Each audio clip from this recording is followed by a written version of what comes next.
Right, beta. Now let's talk about the tumors of the eyelid. The tumors of eyelid, they can be benign and they can be malignant. Obviously, there is a list of the benign and the malignant tumors. We'll be talking about the benign first, like the squamous cell papilloma, the pyogenic granuloma, keratocanthoma, hemangioma, made up of capillaries, and then xanthelasma, neurofibroma, and the melanocytic tumor. Very first is the squamous cell papilloma, as you can see right here. Just a second. Yeah, squamous cell papilloma. It's a very common benign epithelial tumor arising from the skin of the eyelid, right? Okay, जैसे squamous cell papilloma कहाँ से rise हो रहा है बेटा? ये eyelid है ना, आईलिड की जो स्किन होती है उसके एपिथेलियल सेल्स में से, ठीक है जी. Okay, it can be like this. Look, it can be सिजाइल जस्ट लाइक दिस. ये बड़ा ब्रॉड बेस्ड ट्यूमर है, देख रहे हो कितना ब्रॉड बेस्ड ट्यूमर है, और ये सिजाइल है. और it can be like this, I mean this is the पेडंकुलेटेड narrow. इसकी बेस नैरो है लेकिन ये पेडंकुलेटेड है. इसकी बेस बड़ी है लेकिन ये सिजाइल है, ठीक है, और इरेगुलर सरफेस होती है इनकी. It may be non specific, that is you don't know what is the exact cause behind this, और it may be related to the human papilloma virus, right? Human papilloma virus may be the cause behind this tumor. The treatment is to surgically excise this tumor, और we perform the shave biopsy, क्रायोथेरापी जिसमें बहुत low temperature देकर इस tumour को ख़त्म कर देते हैं, या फिर लेज़र यूज़ करके इस ट्यूमर को हम एब्लेट कर सकते हैं, ख़त्म कर सकते हैं, ठीक है जी, इस तरीके से. At number two comes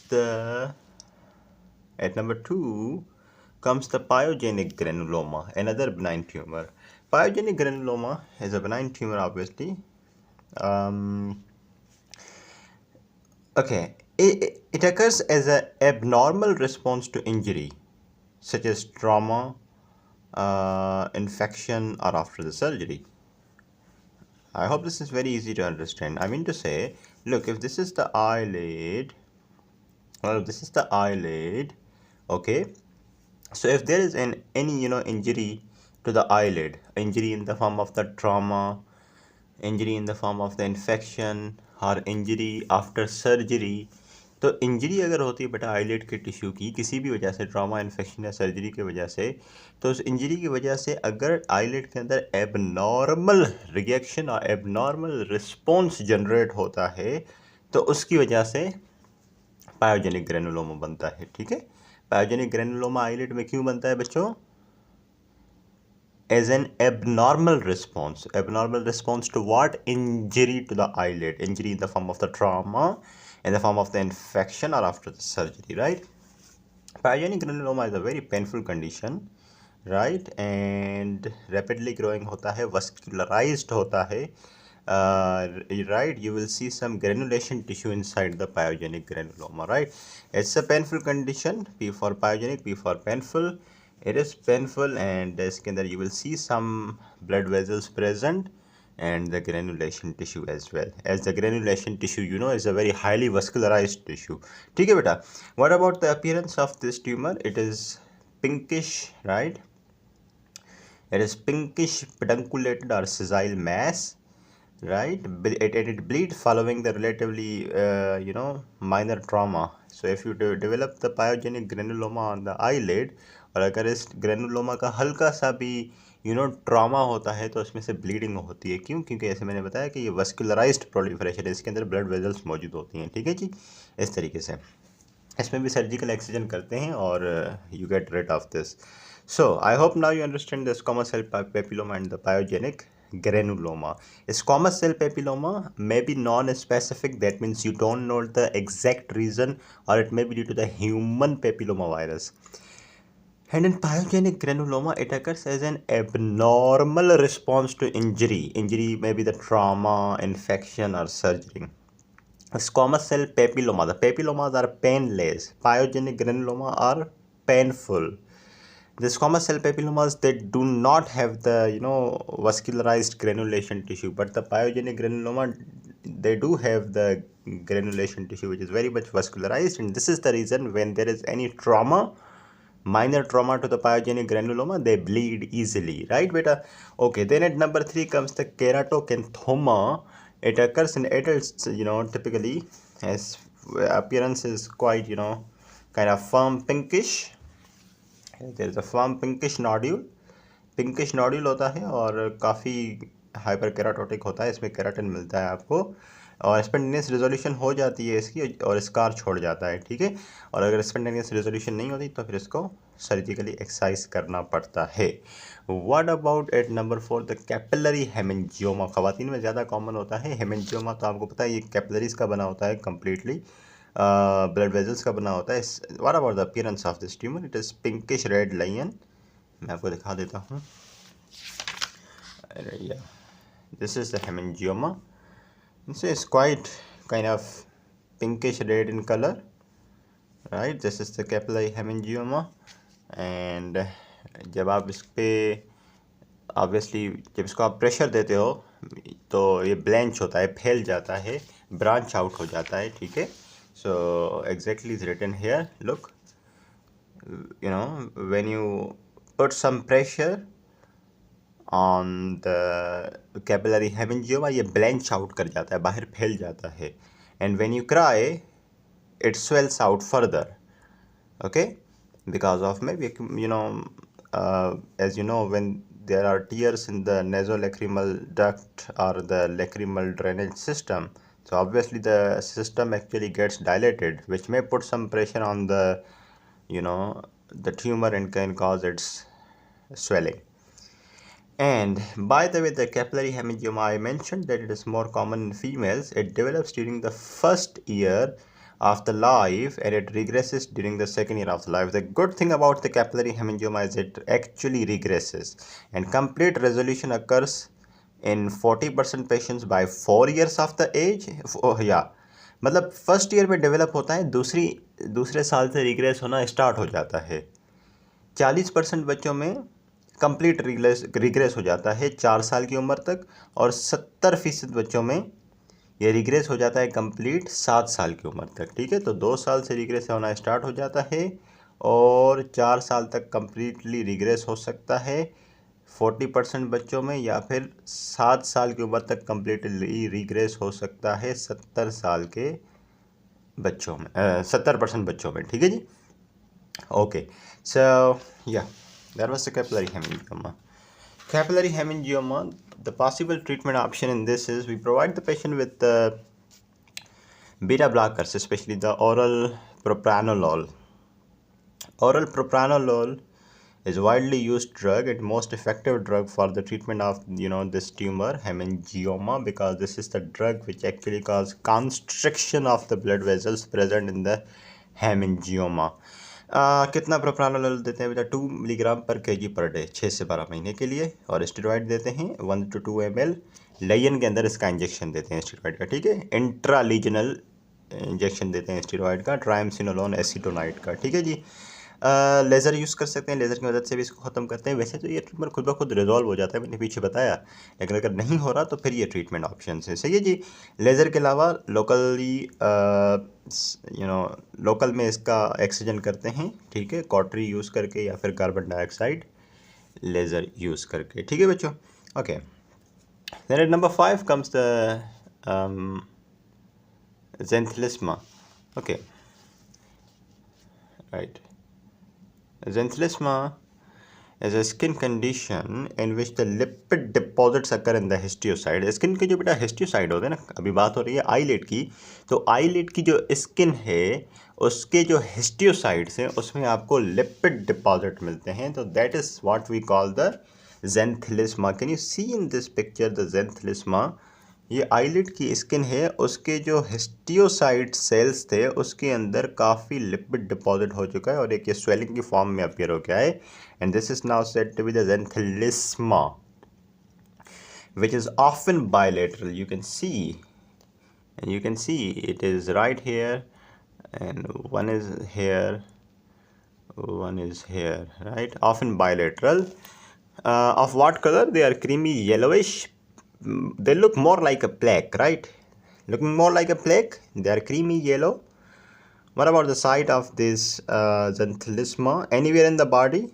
Commonly skin of the upper and the lower eyelid near the medial canthus. Near the medial canthus. वैसे तो ये स्किन में कहीं पे भी बन सकते हैं नीचे बॉडी में, लेकिन more they like to appear on the kind of on the upper eyelid, lower eyelid, right? Okay. So common in middle-aged women. Hemangioma was also common in women. This is also common in the women, but in the middle-aged women, hyperlipidemia is found in the 1/3 of the patients. Obviously, जो patient hyperlipidemic होते हैं उन्हीं में फिर ये mostly देखा जाता है. जिनको जेंथलिस्मा था पेशेंट्स को देखा गया उनमें से 1/3 के अंदर हाइपरलिपिडेमिया थी. ट्रीटमेंट बेटा surgical oxygen. Comes another benign tumor is the neurofibroma. It's a benign, nerve sheath tumor in the peripheral nervous system. Yeah. Periphery की जो नर्व्स होती हैं बेटा पेरिफेरल नर्वस सिस्टम के अंदर, this is the peripheral nervous system, any nerve. So if this is the sheath of the nerve, the neurofibroma actually arises from the sheath of the nerve, right? Okay. I mean to say one very important thing that इसकी association होती है बेटा न्यूरोफाइब्रोमाटोसिस type 1 के साथ. Usually जिन patients को न्यूरोफाइब्रोमाटोसिस type 1 होती है उनमें न्यूरोफाइब्रोमास देखने को मिलते हैं. ठीक है जी. And there is particular type of the neurofibroma that is the plexiform neurofibroma that typically appear in the childhood. वो भी न्यूरोफाइब्रोमाटोसिस टाइप 1 की मैनिफेस्टेशन होती है. सही है. So if the patient has neurofibromatosis disease type 1, those are the patients which mostly come to you with the neurofibromas. Look, neurofibromas may also appear solitarily without any underlying disease, but most of the cases, what do we see? The patients of the neurofibromatosis, they do come with this tumor, neurofibroma. Right, beta? Okay. And obviously, because this is the nerve and this is the tumor arising from the sheath of the nerve, and the thick nerves can be felt through the skin as hard cords. ये जो nerve है काफ़ी hard बन जाती है इस tumour की वजह से और स्किन के ऊपर इसको फील किया जा सकता है. ठीक है बच्चों. Treatment option, if there is the solitary lesion so simply इसको एक्सीजन कर देते हैं. Okay. If there is a diffuse plexiform lesion तो उसके अंदर जो है सिंपल एक्सीजन तो पॉसिबल नहीं है. अगर काफ़ी फैला हुआ ट्यूमर है, डिफ्यूज है, तो then it's obviously difficult. That was the benign tumors, right? Yeah, now time for the malignant tumors. The very important thing comes the basal cell carcinoma, the very first malignant tumor. Basal cell carcinoma occurs mostly in the elderly people.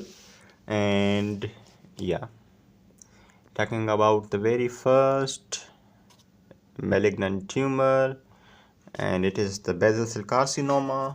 Elderly people में ज़्यादा होता है. Most common malignancy मानी जाती है basal cell carcinoma. 90% malignancy जो eyelid में होती है वो बेजल सेल कार्सिनोमा होती है. ठीक है. खास करके लोअर आईलिड में से राइज होती है. ये कुछ 5 पॉइंट्स याद रखने पड़ेंगे बेटा. ठीक है. लोअर आईलिड के बाद कहाँ कहाँ से निकल सकता है basal cell carcinoma? From the middle canthus, upper eyelid, lateral canthus. ठीक है जी. तो ये डिसेंडिंग ऑर्डर में है. सबसे कॉमनली ये कहाँ से निकलता है बेटा basal cell carcinoma? Lower eyelid से. लोअर आईलिड से. ठीक है. फिर उसके बाद मीडियल कैंथस से, फिर उसके बाद अपर आईलिड से, फिर उसके बाद लेटरल कैंथस से. ठीक है बच्चों. इस तरीके से बड़ा स्लोली ग्रोइंग ट्यूमर होता है. लोकली इन्वेसिव होता है. मेटास्टेसाइज नहीं करता लेकिन लोकली अपनी जगह पे बहुत अग्रेसिव होता है. ठीक है जी. And the one which grows near the medial canthus is more prone to invade the orbit. जो मीडियल कैंथस के करीब डेवलप होता है basal cell carcinoma, it is more likely that जो मीडियल कैंथस के करीब डेवलप होता है बेजल सेल कार्सिनोमा वो ऑर्बिट को इन्वेड कर जाता है. ठीक है जी. ऑर्बिटल जो कैविटी होती है उसमें. The tumour arises from the basal layer of the epidermis. The basal cell carcinoma कहाँ से ओरिजिनेट होता है बेटा? बेजल सेल कार्सिनोमा ओरिजिनेट होता है, ये आईलिड है. आईलिड की जो स्किन है, स्किन की जो 3 4 5 लेयर्स होती हैं उनमें जो सबसे नीचे वाली लेयर होती है आईलिड, जो सबसे नीचे वाली लेयर होती है आईलिड स्किन की, that is the basal layer, उसमें से जो ओरिजिनेट होता है. ठीक है बच्चों. What are the risk factor that actually predispose you to develop this basal cell carcinoma? Ageing, okay, extended sun exposure, खास करके फेयर स्किन लोगों, जो फेयर स्किन लोग होते हैं उनमें ज़्यादा मेलानिन कम होता है, मेलानिन कम होता है तो उनमें प्रोटेक्टिव इफेक्ट, ज़ाहिर सी बात है मेलानिन बड़ा एक प्रोटेक्टिव पिगमेंट है जो आपकी स्किन को प्रोटेक्ट करता है। जो फेयर स्किन लोग होते हैं उनमें मेलानिन कम होता है तो उनकी स्किन को प्रोटेक्शन कम होती है, तो सन एक्सपोजर जब ज़्यादा होता है ऐसे लोगों में तो फिर they develop this malignancy, right बेटा। If you already are suffering from some cutaneous diseases, for example, xeroderma pigmentosum and the basal cell nevus, so these two are the cutaneous conditions that lead you to develop the basal cell carcinoma. Okay.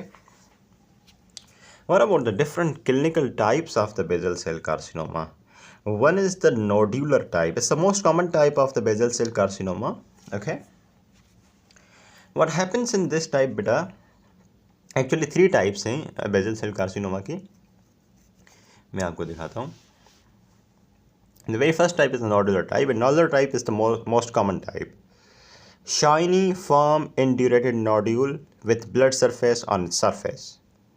So the nodular type of the basal cell carcinoma will be more like this, okay, this will be very much shiny, okay, very much shiny, very much firm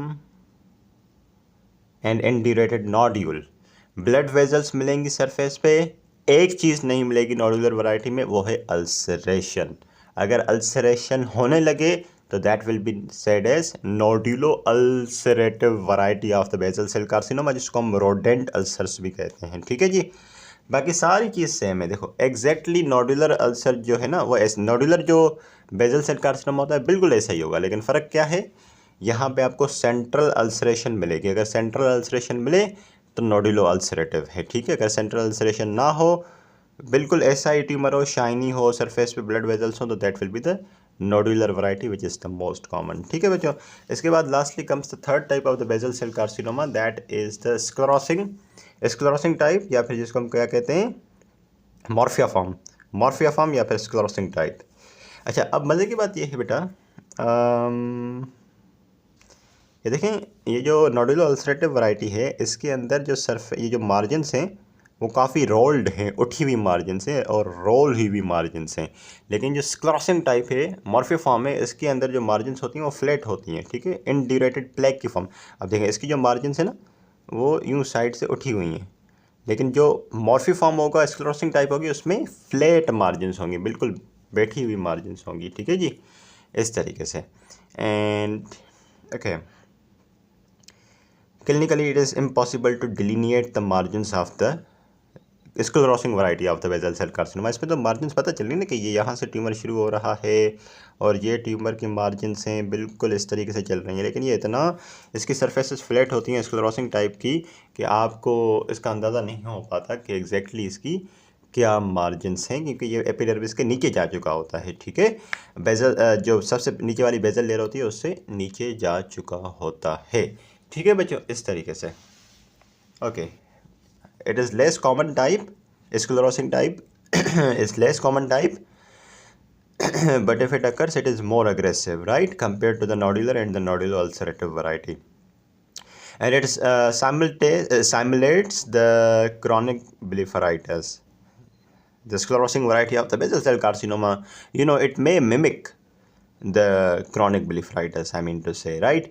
So it is easy now beta, 3 types: nodular type, nodulo ulcerative type, sclerosing type। Nodular type what happens in nodular type, there is everything, like surface पे blood vessels हैं, shiny सी appearance है, nodule है, लेकिन ulceration नहीं। Ulceration आ जाए तो उसको नोड्यूल अल्सरेटिव रोडेंट अल्सर कहते हैं। अगर मार्जिनस बहुत फ्लैट हो जाएं, रोल्ड मार्जिनस ना हों और इसकी जो ट्यूमर की बाउंड्रीज़ हैं वो पता ना चलें बेटा, और उसके अलावा ट्यूमर नीचे चला गया है एपिडर्मिस से, बेजल लेयर से, और ये जो ट्यूमर है क्रॉनिक ब्लेफराइटिस से मिमिक कर रहा है, बहुत अग्रेसिव है, लेस कॉमन है, then it is the sclerosing variety, ठीक है बच्चों, इस तरीके से। What should be the treatment option for the basal cell carcinoma? Surgery के लिए आप क्या करते हो बेटा, पहले तो मार्जिन्स को एवेल्यूएट करते हो। देखो अगर नोडुलर वैरायटी या नोडुलर अल्सरेटिव वैरायटी है फिर तो मसला नहीं है, अगर स्क्लेरोसिंग वैरायटी है तो उसमें तो मार्जिन्स ही पता नहीं चलती कि ट्यूमर्स की कितनी है, कितना फैला हुआ ट्यूमर है सही, क्योंकि बड़ी फ्लैट मार्जिन्स होती हैं, डिफ्यूज मार्जिन्स होती हैं। तो पहले तो आप क्या करते हो, एवेल्यूएट करते हो मार्जिन्स के कहाँ तक जा रही हैं, ठीक है। और फिर आप जो है या लुक सर्जिकल एक्सिजन करते हो ट्यूमर की, लेकिन पहले क्या करते हो, microscopic evaluation of the margins of the tumour using frozen section control. उससे मार्जिन्स का पता चलता है और फिर आप इसको सिंपली एक्साइज कर देते हो, ठीक है। The tumour is excised with 2 to 4 millimetre margins of the normal tissue. 2 से 4 मिलीमीटर एक्स्ट्रा हम स्किन भी ले लेते हैं ताकि कोई टिश्यू रह ना जाए ट्यूमर का, ठीक है, इस वजह से हम एक्स्ट्रा ले लेते हैं to ensure the complete removal of the tumour. दूसरा ऑप्शन है सर्जरी के अलावा cryotherapy for lesions less than 10 millimetre. 10 millimetre से छोटा अगर ट्यूमर है बेसल सेल कार्सिनोमा तो क्रायोथेरापी करते हैं। रेडिएशन थेरापी खास करके नोडुलो अल्सरेटिव लेजेंस में करते हैं। जब पेशेंट सर्जरी को रिफ्यूज़ करता है तो फिर हम रेडियो देते हैं पेशेंट को, खास करके नोडुलो अल्सरेटिव वैरायटी में, ठीक है। अच्छा, लेज़र माइक्रो सर्जरी, इसमें कार्बन डाइऑक्साइड लेज़र यूज़ करते हैं और ट्यूमर को एक्साइज करते हैं। इसके अलावा बेटा कीमोथेरापी जो है recurrent invasive basal cell carcinoma में यूज़ करते हैं, खास करके basal cell carcinoma of the medial cancer जो कि ऑर्बिट में स्प्रेड करता है। तो देखिए हर किसी की इंडिकेशन है। Cryotherapy for the lesions less than 10 millimetre. Radio for the nodulo ulcerative lesions. आप देख रहे हो बेटा इस तरीके से। कीमोथेरापी खास करके जो basal cell carcinoma medial cancer का होता है और ऑर्बिट में फैलता है उनके लिए कीमो बहुत अच्छी होती है, सही है। और जो बार बार रिकरेंट बेसल सेल कार्सिनोमा होता है उनके लिए अच्छी होती है। उसके अलावा बेटा टॉपिकल इमिक्विमोड 5% क्रीम, ये क्या करती है, लोकल मैक्रोफेजेस को एक्टिवेट करती है। मैक्रोफेजेस की सरफेस पे बाइंड होके, और देखें ना ये अगर आपके मैक्रोफेजेस हैं, लोकल मैक्रोफेजेस स्किन के, तो इसकी सरफेस पे ये टॉपिकल इमिक्विमोड जाके बाइंड होती है और ये मैक्रोफेज जो है वो एक्टिवेट हो जाता है। जब मैक्रोफेज एक्टिवेट हो जाएगा तो क्या करेगा, कैंसर सेल्स को डिस्ट्रॉय कर देगा और कैंसर सेल्स को साइटोटॉक्सिक इफेक्ट देगा, ठीक है जी। जो सुपरफिशियल बेसल सेल कार्सिनोमा होते हैं, खास करके nodular type basal cell carcinoma, उनमें ये हम ड्रग्स यूज़ कर सकते हैं। अदरवाइज अगर बड़ा ट्यूमर है तो उसको तो हम सर्जिकली एक्सरसाइज करना पड़ता है। This drug is applied 5 times, हफ्ते में 5 दफ़ा, 6 से 12 हफ्तों के लिए। बड़ी अच्छी ड्रग है, रिस्पॉन्स रेट इसका 80-90% है बेटा। After the basal cell carcinoma comes lastly the squamous cell carcinoma of the eyelid. This is the second most common eyelid malignancy. The first most common was the basal cell carcinoma. The squamous cell carcinoma beta it arises de novo और from the pre existing actinic keratosis. खुद ब खुद arise हो जाता है ये, या हो सकता है पहले पेशेंट को एक्टिनिक केराटोसिस हो फिर उसमें से ये जो है ना स्क्वामस सेल कार्सिनोमा डेवलप हो जाए। What are the risk factor बेटा, एजिंग, वाइट स्किन यानी कि मेलानिन का कम होना, सनलाइट, एक्सरेज के साथ स्किन का चमड़ी का ज़्यादा एक्सपोजर, अगर आप इम्यूनोसप्रेसिव हो यानी शुगर के पेशेंट हो, या फिर आप HIV है, या फिर आपको ऑर्गन ट्रांसप्लांट लगवाया है तो इम्यूनोसप्रेशन में भी स्क्वामस सेल कार्सिनोमा होता है। इसके अलावा XP xeroderma pigmentosum is an other very dangerous condition of the skin जिसमें you develop the squamous cell carcinoma, right बेटा, okay. Now different clinical types of the squamous cell carcinoma. One is the Bowen's disease, one is the nodular variety of squamous cell carcinoma and one is the ulcerative variety. Squamous cell carcinoma की कौन सी type को हम बोवेन्स disease कहते हैं, ठीक है। जब squamous cell carcinoma बेटा इन सीटू हो, जब squamous cell carcinoma in situ होता है ना, यानी कि बेसमेंट मेम्ब्रेन पर रिस्ट्रिक्टेड होता है। देखें ये 4 लेयर्स हैं, ऊपर एपिडर्मिस से स्किन की 4 लेयर्स हैं, नीचे का जो आपकी बेसमेंट मेम्ब्रेन मौजूद है। ऐसा ही होता है ना, ऊपर 4-5 लेयर्स होती हैं स्किन की, नीचे बेसमेंट मेम्ब्रेन होता है। अगर आपका ट्यूमर बेटा यहाँ तक रिस्ट्रिक्टेड है, पूरी थिकनेस इन्वॉल्व कर ली है स्किन की, लेकिन बेसमेंट बेटा पूरी इसने थिकनेस को इन्वॉल्व कर लिया है, लेकिन ये रिस्ट्रिक्टेड है अभी भी बेसमेंट मेम्ब्रेन पे, बेसमेंट मेम्ब्रेन से नीचे नहीं गया तो उसको हम बोवेन्स डिजीज़ कहते हैं, सही है। इसकी ग्रॉस अपीयरेंस कैसी होती है, अच्छा ये दिखने में बड़ा रफ सा ट्यूमर होता है, ठीक है, रफ ट्यूमर होता है, बड़ा एरिथेमेटस होता है, ठीक है, रफ ट्यूमर होता है और एरिथेमेटस ट्यूमर होता है, हाइपर केराटोटिक होता है और शार्पली डिमार्केटेड पैच या प्लेक होता है। ये लेजन एक्चुअली ये पैच हो सकता है या प्लेक हो सकता है, अगर आप ग्रॉसली देखोगे ये पैच या ये प्लेक जो होता है वो बड़ा रफ सा होता है सरफेस इसकी, और एरिथेमेटस होती है, बड़ा हार्ड होता है, हाइपर केराटोटिक होता है, ठीक है। बोवेन्स डिजीज़ की बात हो रही है। लेकिन the another type is the nodular type, ठीक है। It appears as a hyperkeratotic nodule.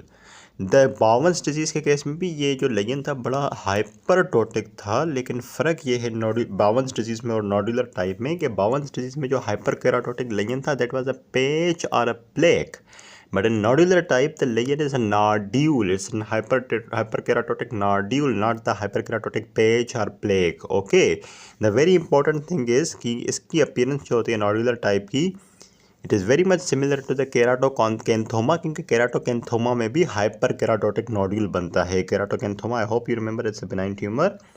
Lastly comes the ulcerative variety of the squamous cell carcinoma, and here it is, the picture is shown. It's quite sharply defined, ulcerative variety of the squamous cell carcinoma. It is indurated और इसकी borders everted हैं, everted borders है. Can you see? Everted borders, right? This is the ulcerated variety, beta. The possible treatment options for the treatment of this squamous cell carcinoma, right? The treatment of the early lesion is the complete surgical excision.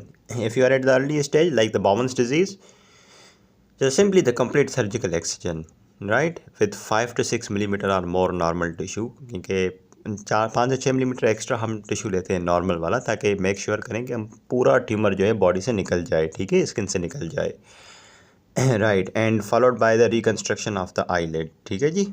जब ऐसी बात है, इतना हिस्सा निकालेंगे आप eyelet का इस ट्यूमर के साथ, तो फिर बाद में कॉस्मेटिक्स के लिए उस आईलेट के उस हिस्से को ज़ाहिर है रिकन्स्ट्रक्ट भी करना पड़ेगा ना.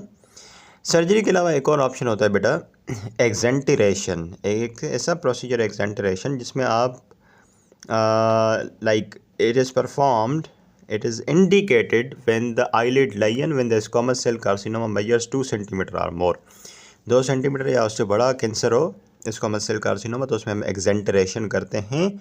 और ख़ास करके वो स्क्वामस सेल कार्सिनोमा जो 2 सेंटीमीटर या उससे बड़ा हो और एटलीस्ट 6 महीने के लिए प्रेजेंट हो, और 6 महीने से प्रेजेंट है या उससे ज़्यादा टाइम ले रहा है, ठीक है, और ये ठीक है, तो उसके लिए बेटा आप एक्जेंटरेशन करते हो. एक्जेंटरेशन होती क्या है, इसमें आप बहुत सारा टिश्यू जो है ना वाइडली एक्सरसाइज करते हो, जैसे कि बोनी ऑर्बिट को रिमूव करते हो, आईलिड्स को, लेक्रिमल ग्लैंड्स को, एक्स्ट्रा ऑकुलर मसल्स को, पेरी ऑर्बिटल फैट को, ये सारी चीज़ें रिमूव करने को हम कहते हैं एक्जेंटरेशन. ताकि ये सारी चीज़ें निकल जाएंगी तो क्या होगा, जहाँ जहाँ ट्यूमर स्प्रेड हुआ था वो साइट निकाल देंगे आप, and you will be tumour free later. Then less effective but still you can go with the radiation therapy, ठीक है जी, इस तरीके से. After the squamous cell carcinoma, lastly comes the sebaceous gland carcinoma, carcinoma of the sebaceous gland. बहुत सारे आई के malignant tumours होते हैं, उनमें से सेबेशियस ग्लैंड का carcinoma makes up only 1%. Average age 60 years होती है. मेबोमियन ग्लैंड्स में से अराइज होता है, लेकिन ग्लैंड ऑफ जीस में से भी अराइज हो सकता है. मोस्टली अपर आईलिड में डेवलप होता है, ठीक है, टार्सल प्लेट के अंदर, जिसके अंदर मेबोमियन ग्लैंड मौजूद होते हैं, तो मोस्टली मेबोमियन ग्लैंड में से अराइज होता है, ठीक है, टार्सल प्लेट के अंदर. इसकी क्लिनिकल वैरायटीज़ बेटा, एक होती है नोडुलर टाइप, एक होती है डिफ्यूज स्प्रेडिंग टाइप. ये है नोडुलर टाइप, ठीक है, काफ़ी ये पेनलेस नोड्यूल है, सही है, ये पेनलेस नोड्यूल होता है और ये बिल्कुल चेलाजियन जैसा दिखता है. इतना बड़ा चेलाजियन नहीं होता, लेकिन it still looks like a chalazion, right. एक होती है स्प्रेडिंग वैरायटी, जो कि डिफ्यूज वैरायटी होती है, इतना थिक सर्कमस्क्राइब्ड नोड्यूल नहीं होता. स्प्रेडिंग वैरायटी में there is the diffuse thickening of the eyelid, मतलब अगर ये आईलिड है तो उस पर ऐसे बिल्कुल ये तो आपकी नोडुलर टाइप हो गई ना, लेकिन स्प्रेडिंग टाइप काफ़ी डिफ्यूज़ होगी, फैली भी होगी, ठीक है. Diffuse thickening of the eyelid due to the infiltration into the dermis. Nodular variety का जो ट्यूमर होता है वो रहता है आपके एपिडर्मिस में, क्योंकि स्प्रेडिंग वैरायटी नीचे चली जाती है, एपिडर्मिस से डर्मिस में चली जाती है, और या एपिडर्मिस से डर्मिस में चली जाती है. एंड आई नो बेटा that it looks very much diffuse, right, with no clear margins, and it looks more like the chronic blepharitis. Okay, the possible treatment options: surgical excision of the tumor, or you perform the exenteration, which I told you previously is the removal of the entire contents of the bony orbit, जो भी इसके अंदर आ जाता है, जैसे कि globe आ जाता है आई का, एक्स्ट्रा ऑकुलर मसल्स आ जाते हैं, periorbital fat, eyelids, lacrimal glands, वो सारी चीज़ें हम रिमूव करते हैं. And lastly less effective but still you can go with the radiation therapy, right beta? So this is all about the tumors of the eyelid, and we're done with this unit, done with this chapter. We have to now beta shift to another very important unit, that is the lacrimal system, right beta? For now this is it. If you have any question, you can ask me beta anytime, anywhere. Thank you so much. Class dismissed.